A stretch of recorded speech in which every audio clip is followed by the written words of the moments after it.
Good morning to all. This is Anil Kumar Reddy. In this video, we are going to start fourth unit. And fourth unit has two main topics. They are network topology and second topic is image and iterative impedances of a network. Okay. So first we'll be looking into network topology.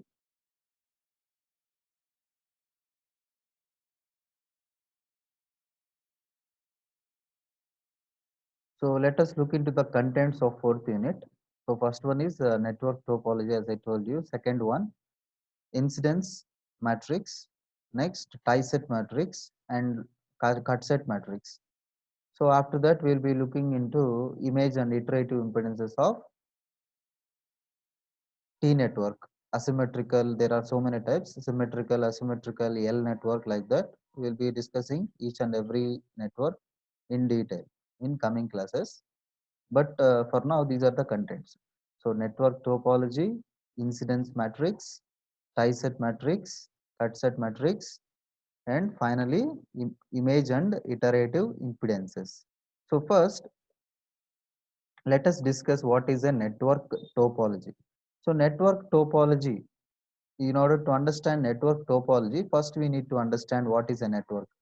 I think in first unit I already told you what is a network. Network is a connection of elements at a different nodes is known as a network. Okay. So now what is looking, let us look into the topology. Topology is a layout of arrangement of elements. So it is nothing but an arrangement of elements. And in this process, we are not going to look into the types of elements like whether we are connecting a resistor or inductor or capacitor, we never mind it. We only look into the arrangement, how they are arranged in a network. Next, let us look into the definition of node. As I told you already, so node means it is a connection of two elements, two or more elements. Or in this terminology, in this network topology concept, instead of uh, instead of saying elements, we will say it as line segments. So each element is represented with a line segment. So the connection of two or more line segments is known as node in this topology. Okay. Next, let us look into what is a branch. Branch is a line segment that connects two nodes. Okay. So branch is a line segment that connects two nodes. Okay. So next we'll be looking into graph. So when we take a circuit and we convert, when you want to draw a network topological graph, then you have to consider 2 points. First one is each node is considered as a dot and each element in the circuit is considered as a line segment. If it is a voltage source, then we have to replace it with a short circuit, and if it is a current source, then we have to replace it with a open circuit. So every node is considered as a dot and every element is considered as a line segment. So if there are only passive elements, no problem. We will consider all passive elements, whether it is an inductor or a capacitor or a resistor, whatever it is. So every passive element will be considered as a line segment along with a voltage source. Voltage source is also considered as a line segment. But if you come across with a current source, then you have to take it as a open circuit. You have to replace it with a open circuit.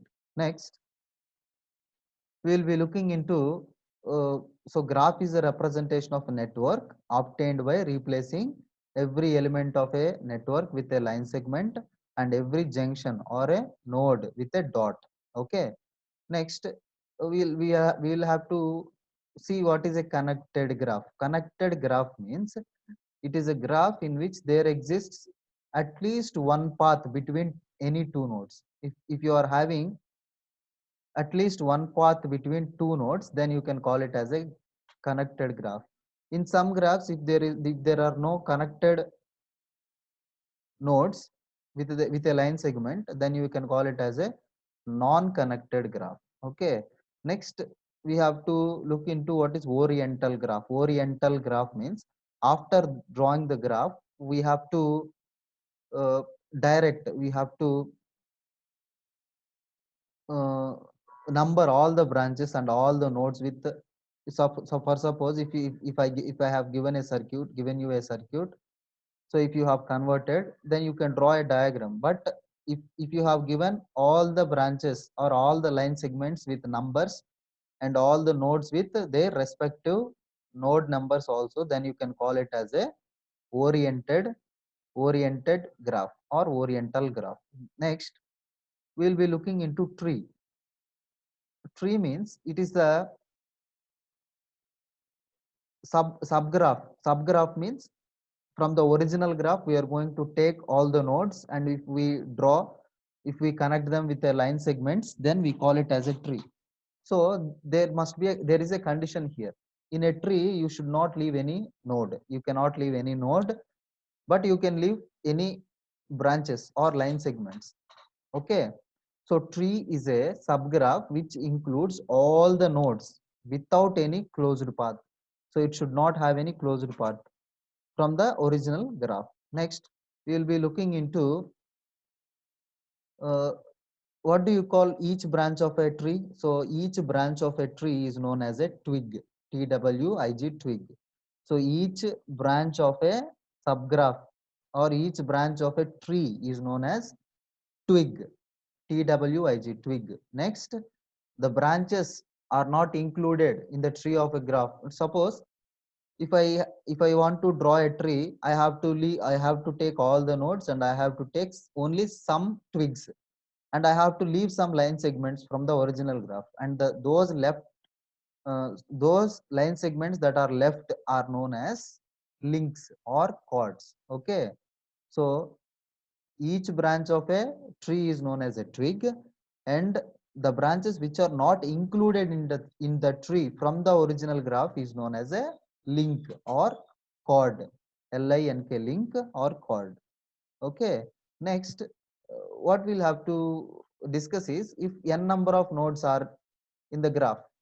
Suppose if you have 4 number of nodes in the graph, then the number of branches in the tree will be n minus 1. So for example, if you take 4 nodes, if the number of nodes in a graph is 4, then you will get only 3 links, sorry, 3 twigs. Only you will get only 3 twigs. Okay. Next, a subgraph which is not included in a tree is called as co-tree. C-O-Co, tree, tree. So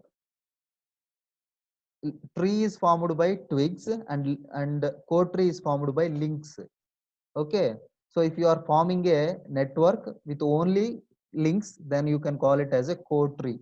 Co-tree means co-tree is the subgraph formed by all the branches or all the line segments without twigs, Okay, next, if the starting and ending nodes of the path are same.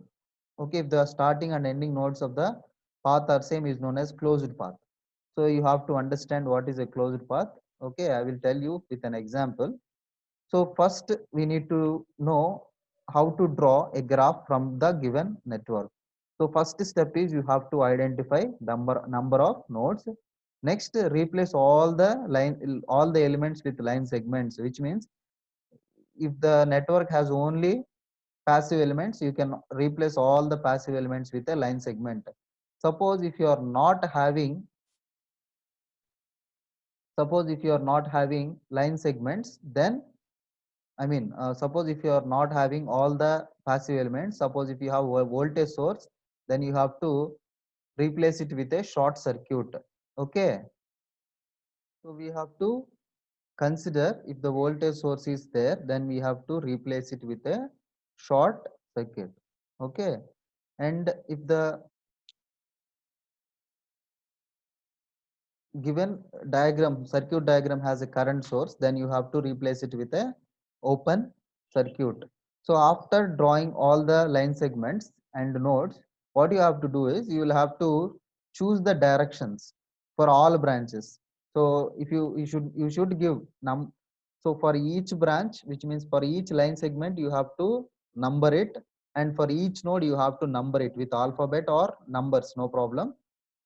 But what we will follow is, if we number all the line segments with alphabets, we will number all the nodes with numbers, and we can do in a reverse manner also, vice versa, which means if we number all the nodes with alphabets, we can number all the branches with the alphabet. Okay. Also, you have to choose directions for each branch. Directions you can give in any direction, there is no problem. But if the question is already, if the question has already given directions, you cannot give again. So if the question does not have any directions, you have to give in any direction. That doesn't matter. That I will tell you with an example. So let us draw a graph for the given network. So this network has, as you can see here, how many graphs are there? How many nodes are there? This is one node, this is two, and this is three, and this is four. There are total four nodes are there, four nodes. And can you count the branches? And this is a passive network. There is no active element in this circuit. All the elements are passive elements. So you can replace all the elements with a line segment. So how you have to draw? So one node, node 2, 3, and 4. So after having the nodes, what you have to do is you will have to draw line segments. So you will have to draw. C4 is represented with a line segment. C5 is represented with a line segment. Okay. R2 is represented with a line segment. R3 is represented with a line segment. R1 that is connected between node 1 and 4. So it is represented with a line segment. And R6 it is connected between 1 and 3. So it is also connected with a line segment. So this is called a graph. So this is node 1, this is node 2, this is node 3, and this is node 4. So this is called as graph. So after drawing the graph, you have to give orientations. Orientation means directions. You can give any direction if the diagram, given circuit diagram, is not having any directions. So you can give any directions. It doesn't matter. Okay. So this graph is known as directed graph. If you are giving all the directions, then you can call it as a directed graph. And if you are giving numbers for each node, so each node is given represented with a number like this, and each branch is numbered or oriented with a alphabet. So let us take this as A, branch A, B, C, D, E, and F. This graph is known as oriented graph. Also, you can call it as a directed graph. Okay. If you are not having directions, you can call it as only graph. You cannot call it as a directed graph. So this is how you have to draw a graph with a for the given circuit diagram. So first step is you have to identify all the nodes. After identifying all the nodes, you have to replace all the elements with a line segments. If the voltage source is there, you have to replace it with a short circuit, and if the current source is there, you have to replace it with a open circuit. That's what we have done in this example. So what we have done is we have taken a circuit, then we have replaced it with a graph. So I told you how to replace it with a graph. So here, while I am explaining, I have given nodes with numbers, but here you have nodes with alphabets. So whatever it is, but you have to number it differently. You cannot have same number for two nodes, any two nodes, or you cannot have same alphabet for any two branches. Okay. So for each branch, you have to assign each number, or for each node, you have to assign each different number. Okay. Like that, you have to draw. So this is called a graph because there are no directions. And this is called as oriented graph because it has directions as well as node numbers as well as line segment numbers. Okay, so this is how you have to draw a graph. Next, we will be looking into rank of a graph. So rank of a graph is known as you can find rank of a graph with this mathematical formula, that is number of nodes minus 1. So for a 4 node graph, then the rank of a graph will be 4 minus 1, that is 3. Okay, like that you have to answer. And you have to understand planar and non-planar graphs. Let me tell you what is a planar graph. Suppose if you have three different, okay, let me take different color so that you can understand it better. Okay, so what I'm doing is I'm taking three nodes or four nodes. So there are four nodes, one, two, three, and four. Suppose if I have four nodes and if I want to draw a graph from the given circuit, then I have to represent line segment for each element. So this graph is known as planar graph because there are no crossings or jumping of a element. But if you have graph like this, then it is also a planar graph. But if you draw another line like this, so this line segment is crossing this line segment, therefore you can call it as a non-planar graph. Okay, so that is the difference. So non-planar graph means it has to cross, one branch is crossing the another branch, then you can call it as a non-planar graph. And if all the branches are separate, which means they are not crossing each other, then you can call it as a planar graph. This is called a planar graph, and this is called a non-planar graph. So that is the difference between planar and a non-planar graph. Okay, next we will be looking into incidence matrix. Incidence matrix is defined as, so incident matrix, what it will represent means, it will represent the graph of a given electrical circuit or a network. So hence it is possible to draw the graph of same electric circuit for the network from incident matrix. So incident matrix will give you the idea about how many nodes are there, how many branches are there, and as well as how they are connected. So from if I have given you a circuit, you can write incidence matrix for the given circuit. Similarly, if I give you an incidence matrix, you can also draw a circuit or a graph from the given incidence matrix. So the incidence matrix gives the relation between nodes and branches and how they are connected. Okay, so let us see how to form a incidence matrix. So here in an incidence matrix, you will have three values to write: +1, -1, and 0. So plus one means if the given graph or a directed graph, in a given graph or in a given directed graph, if the arrow mark is leaving the node, then you have to assign +1. And if the arrow mark is entering the node, then you have to assign -1. And if there is no relation between node 1 and branch 4, for example, I'm saying, if there is no relation between node 1 and branch 4, then you have to assign 0. Okay, let us see how to draw this. So procedure to draw incidence matrix, as I told you already. So select a node at a time of given direction. So you have to, so for a oriented graph only you can draw oriented, and a directed graph only you can write incidence matrix. Without directions and node numbers and branch numbers, you cannot form an incidence matrix. Okay, so let us see how to draw this. So let us form an incidence matrix for the given example. So this is an example. In this example, you have different nodes. So this is node 1, node 2, node 3, and node 4. So there are four nodes in the diagram. And how many branches?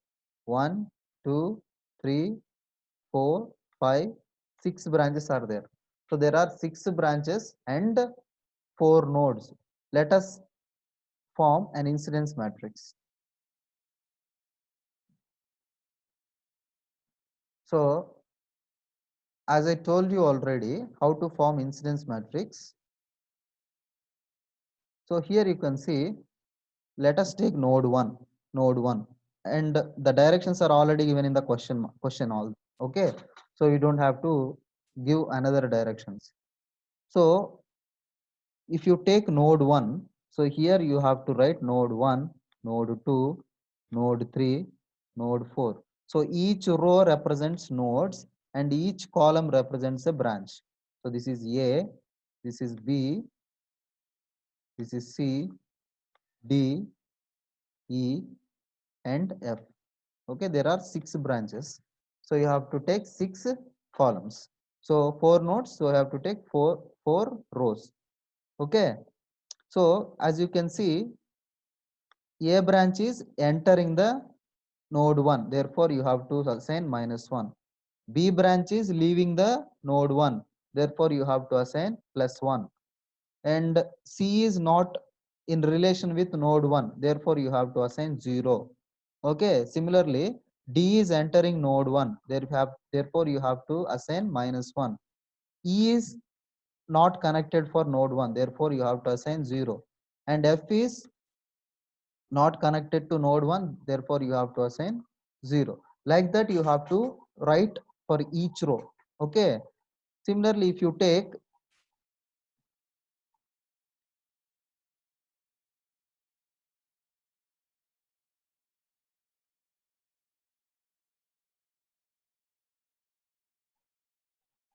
okay, so if you take node 2, if you take node 2, A branch is not connected to node 2, therefore you have to assign 0. B branch is entering node 2, therefore you have to assign -1. C branch is leaving node 2, therefore you have to assign +1. D branch is not connected to node 2, therefore you have to assign 0. E branch is not leaving the node 2, therefore you have to assign +1. And F branch is not connected to node 2, therefore you have to assign 0. Similarly, take node 3. Node 3, A branch is leaving node 3. So the direction, based on direction we are saying. So A branch is leaving node 3, therefore you have to assign +1 here. And B branch is not connected to node 3, therefore you have to assign 0. And C branch is entering node 3, therefore you have to assign -1. D, E are not connected to node 3, so you have to assign 0 and 0. And F branch is leaving node 3, therefore you have to assign +1. Similarly, if you take node 4, A is not connected to node 4, therefore you have to assign 0. B is also not connected to node 4, therefore you have to assign 0. C is also not connected to node 4, therefore you have to assign 0.